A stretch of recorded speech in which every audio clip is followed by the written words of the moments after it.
पलना बाजार से पायल हो। आजमगढ़ से लहंगा चाहिए, पलना बाजार से पायल हो। तरवाय खरिहानी में सबके पहन के करब घायल हो। आजमगढ़ से लहंगा चाहिए, पलना बाजार से पायल हो।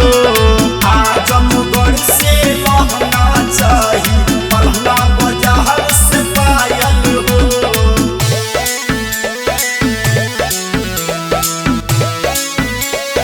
Music by Vipin Vinayak.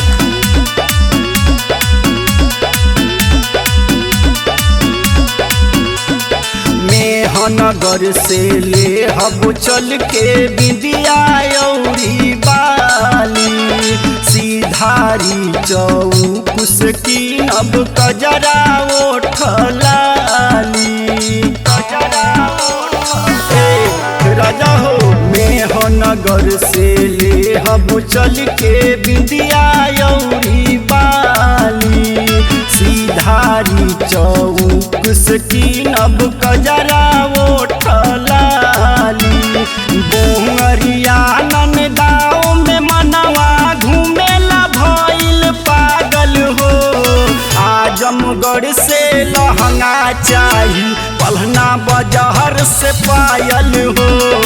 Azamgarh से लहंगा चाहिए, पलना बाजार से पायल हो।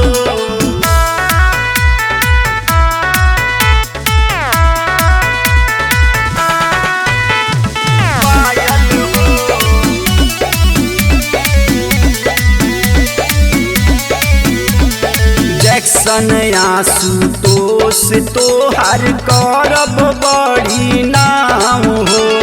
रविंदर से मिलवाई बजे कर चौकी बाड़े गाँव हो।